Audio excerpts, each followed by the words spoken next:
Hello viewers, welcome to wild wolf. ఇక mega అభిమానులకి full meals అని చెప్పుకోవచ్చు. ఎందుకంటే గేమ్ చేంజర్ నుంచి ట్రైలర్ వచ్చేసింది. అయితే ఈ గేమ్ చేంజర్ ట్రైలర్లో రామ్ చరణ్ని పోలీసుగా, అలానే ఫార్మర్గా, ఐఏఎస్ ఆఫీసర్గా అయితే ప్రతి ఒక్కరిని ఎంతగానో ఆకర్షిస్తున్నారు.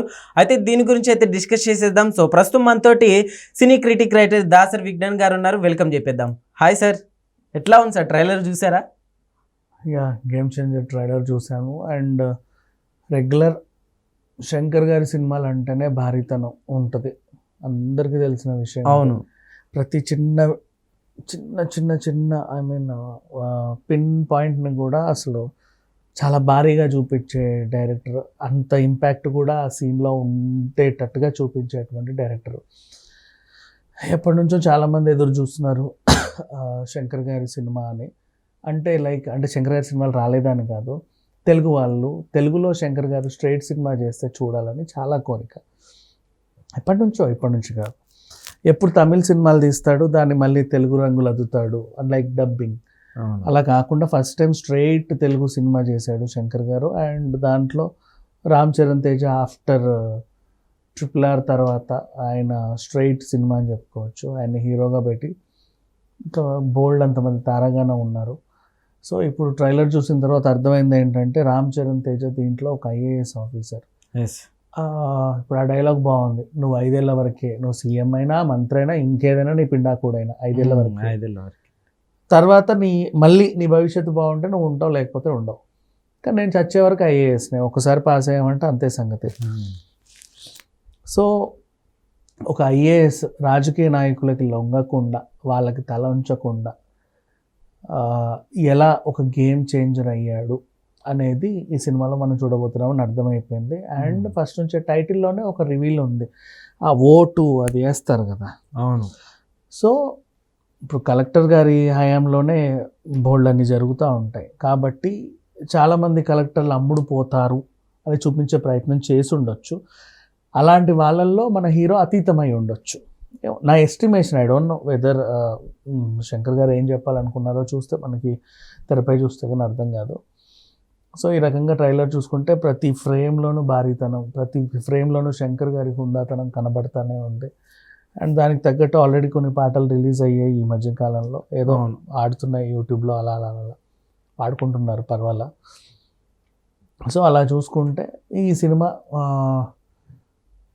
పెద్ద పెద్ద ఈవెంట్లు ముగించుకొని, అంటే ప్రమోషన్స్ బాగానే చేసుకుంది.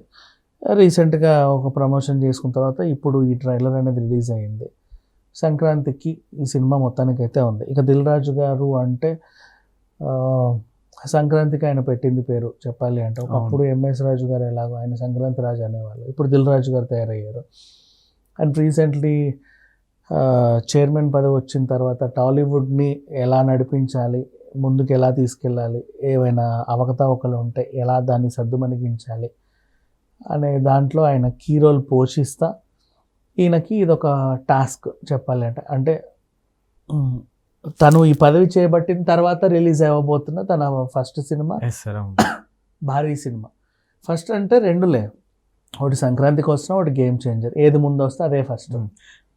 ఓకే సార్, అయితే ఇప్పుడు రామ్ చరణ్ గారు ఇంతకుముందు రాజమౌళి గారితో వర్క్ చేశారు కదా.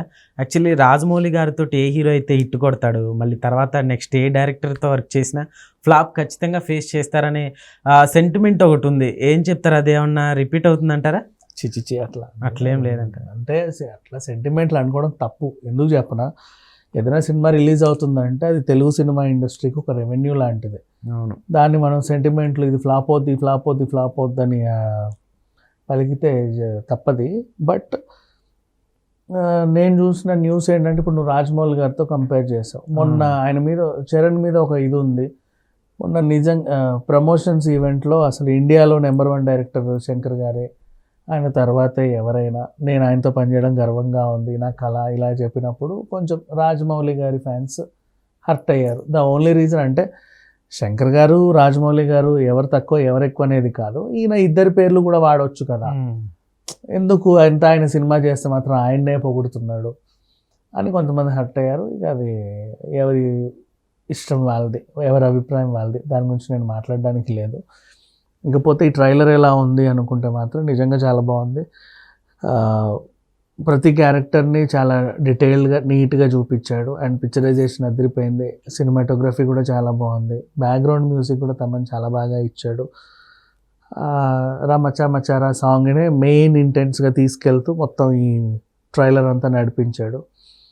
అండ్ జరగండి జరగండి సాంగ్, ఆ సెట్స్, ఆ భారీతనం ఇవన్నీ చూసుకుంటూ పోతే ఒక భారీ సినిమా తీశారు, భారీగా ఖర్చు పెట్టారు, భారీతనం చూపిస్తున్నారని మాత్రం అర్థమైంది.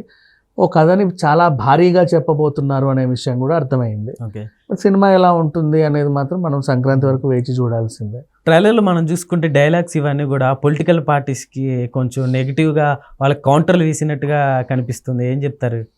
కామన్, ప్రతి సినిమా అంటే అంతే కదా. ఇప్పుడు అంటే భజన చేశారనుకో, ఏదో పొలిటికల్ పార్టీకి కావాలనే వీళ్ళు భజన చేస్తున్నారు అంటారు. విమర్శలు ఉంటే ఆ పలానా పార్టీని కావాలని విమర్శిస్తున్నారు అని అంటారు. బట్ అట్లా ఏముండదు. గేమ్ చేంజర్ ఒకటే కాదు కదా, ఎప్పటి నుంచో రాజకీయాల మీద బోల్డ్ అనే సినిమాలు వస్తానే ఉన్నాయి. ప్రతి సినిమా ఏదో ఒక పార్టీని టార్గెట్ చేసినట్టయితే రాదు. బట్ ఇక్కడ ఏంటంటే వీళ్ళు ఏం చెప్పదలుచుకున్నారు అనేది అయితే నాకు అర్థమైంది. శంకర్ గారు ఒక ఐఏఎస్ ఆఫీసర్ని పవర్ఫుల్గా చూపించాలి అనుకున్నారు. చాలా సినిమాలు అప్పుడెప్పుడో మనం తారక రాముడు అనే సినిమాలో సౌందర్య చాలా పవర్ఫుల్గా ఉండేది. తర్వాత సూర్యవంశంలో మీనా గారు ఉన్నారు. అవును, కొంతమంది లేడీ ఐఏఎస్ ఆఫీసర్లని మనం పవర్ఫుల్గా చూసాం, కలెక్టర్స్ని. అవును, మా ఆవిడ కలెక్టర్, లేడీ వాళ్ళని ఎక్కువ పోర్ట్రే చేశారు. బట్ ఇట్లా ఒక హీరోని కలెక్టర్గా బాగా అమ్ముడు పోని వ్యక్తిగా చూపించడం, అండ్ తన వల్ల ఆ టైంలో ఆ రాజకీయాల్లో ఎలా గేమ్ చేంజర్ అయ్యాడు అనేది చూపించడం నిజంగా బాగుంది. అండ్ 2 వేరియేషన్స్ చూపించారు. ఒక దాంట్లో అంజలి గారితో ఉన్న రామ్ చరణ్ వేరు, మళ్ళీ కియారాతో ఉన్న రామ్ చరణ్ వేరు. రీసెంట్గా దిల్ రాజు గారు కూడా అంజలి గేమ్ చేంజర్ అంజలి గారు అని కూడా చెప్పడం, ఒక అనౌన్స్ చేయడం నిజంగా ఇంకా ఫ్యాన్స్కి. అంటే అంజలి గురించి దిల్ రాజు గారు ఎందుకు అన్నారంటే, దిల్ రాజుకి అంజలి గేమ్ చేంజర్. ఎందుకు చెప్పనా, సంక్రాంతికి అంజలి దిల్ రాజుతో వచ్చింది అంటే సీతమ్మ సినిమాలు చెట్టు హిట్, సీతే అంజలి. నీకు అర్థమైందా? పెద్ద హిట్ సినిమా దిల్ రాజు గారికి. మళ్ళీ సంక్రాంతికి మళ్ళీ పెద్ద ప్రాజెక్ట్తో వస్తున్నాడు. అంజలి ఉంది కాబట్టి దిల్ రాజు గారికి అంజలి ఓ గేమ్ చేంజర్ లాగా ఆయన పర్సనల్ ఒపీనియన్. సో ఆ రకంగా చూసుకుంటే మేబీ ఈ సినిమా కూడా ఏమన్నా అంజలి దయ వల్ల హిట్ అవ్వచ్చేమో చెప్పలేము. సో అలా. అండ్ మ్యూజిక్ ఇవన్నీ కూడా సినిమా దాని లెవెల్ బాగానే ఉన్నాయి. నిర్మాణ విలువలు కూడా బాగానే ఖర్చు పెట్టారు. బాగానే అంటే చాలా బాగా ఖర్చు పెట్టారు, చూస్తూనే ఉన్నాం. ఈవెంట్లు కూడా భారీగా చేస్తున్నారు, ప్రమోషన్స్ కూడా భారీగా చేస్తున్నారు. కాకపోతే ఈ టికెట్ రేట్ల పెంపు, అదనపు షోలు లాంటి బెనిఫిట్లు ఉన్నాయో లేవో తెలీదు. ఇప్పటివరకు అయితే క్లారిటీ లేదు. పుష్పని బీట్ చేసిందంటారా? ఉంటే పుష్ప అంటే ఫర్ ఎగ్జాంపుల్ ఇప్పుడు పుష్పకి దీనికి కంపారిజన్ లేదు.